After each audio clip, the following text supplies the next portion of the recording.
If you are struggling with depression and feeling all alone, there is a story in First Kings that is just for you. The prophet Elijah, after calling for a drought, that happens, calling fire down from the sky, that also happens, and then calling for an end to the drought, that ends. Queen Jezebel threatens to kill him, and Elijah takes off on the run.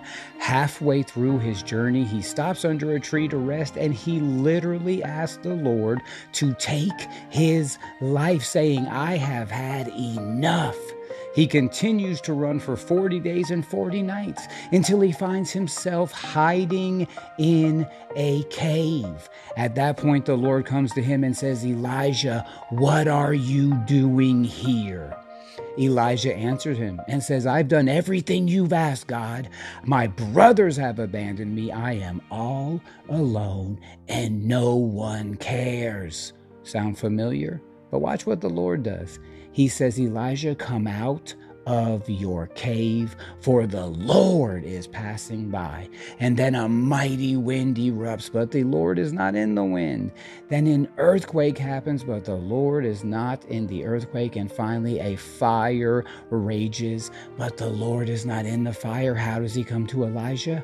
In a still, small voice. What is happening? Elijah feels alone. He is depressed and he feels like no one cares. And what does the Lord show him?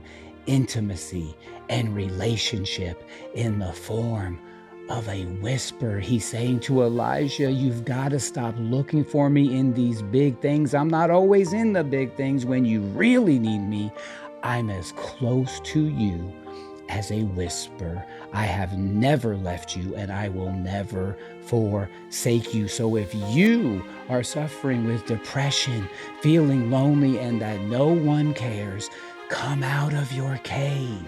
For the Lord is not only passing by, but he is as close to you as a whisper. Amen.